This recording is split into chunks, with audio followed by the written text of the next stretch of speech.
Hello guys, ito na naman tayong nagpapaharvest ng mais. Last na tong pagpapaharvest natin ng mais. Ito na kasi yung pinakahuling mais dito sa amin. Kaya ayun, maliliit ang bunga. Kasi nabutan siya ng tag-init na eh. Hindi na napatakan ng ulan.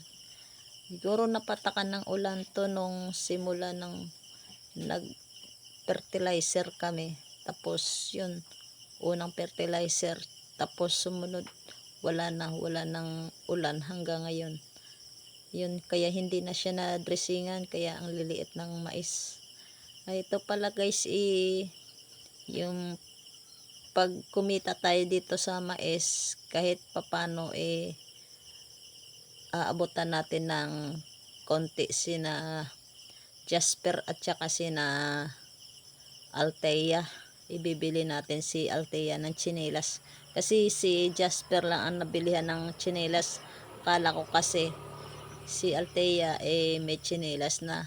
Kaya napansin ko, yun pala sapatos lang na rubber ang suot-suot lagi ni Althea. Akala ko kasi tsinelas. Hindi ko rin naman napagmasdan yung mga bata. Kaya yun. Napa-seller na tong mais, siguro mga bukas makakapunta. Pag ma-seller to bukas, mga sunod na araw makakapunta kami sa kanila at mahatidan sila ulit ng tulong.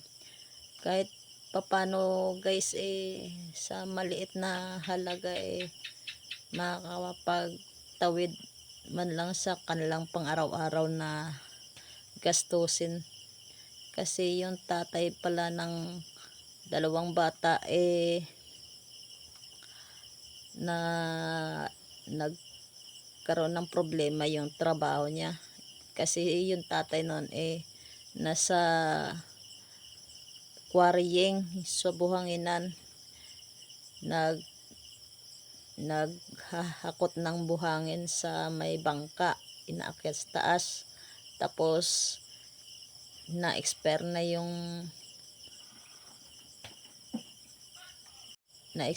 yung permit ng tinatrabahuan niya, kaya bawal na sila ngayon magtrabaho. Kasi pag once na na-expire na yung permit daw at pumilit sila na mag quarrying pa, huhulihin sila at napakalaki ng multa.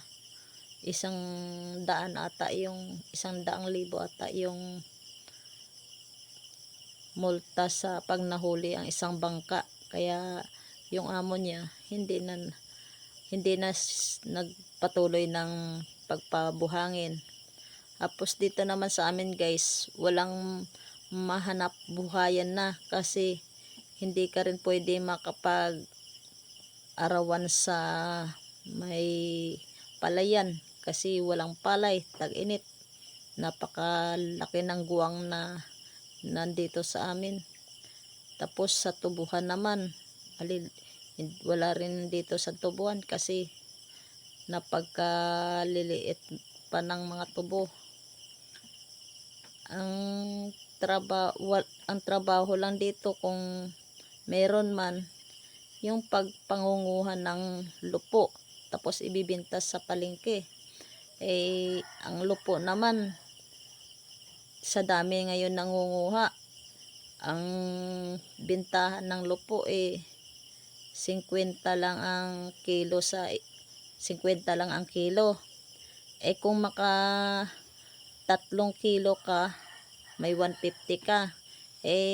Nasubukan ko na rin yon, manguha ng lupo. Hindi pa nga ako nakaabot ng 1 kilo noon sa isang araw. Kaya tiis-tiis talaga. Ayun yung trabaho ng nanay niya, nangunguha ng lupo. Tapos binibenta sa palengke namin sa bayan. Tapos yung pinagbentahan niya iuwi niya pa. Samantala kung tutuusin lang, ang pamasahe sa amin mula dito hanggang bayan 50 na. Paano kung tatlong kilo lang ang napitas niya. Hindi wala rin. Kaya tiis-tiis lang talaga dito sa amin guys. Kaya pinapangako ko naman sa inyo na hindi ko bibitawan ang mga bata kasi nasimulan ko na eh. Kaya ngayon pa ba ako bibitaw? Sa tulong nyo guys, sa mga comment nyo na mababasa ko lang, masaya na ako sa ginagawa ko.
Guys, please like and share at paki-pindot na rin ng notification bell para updated kayo sa panibagong video ko. Salamat guys. God bless.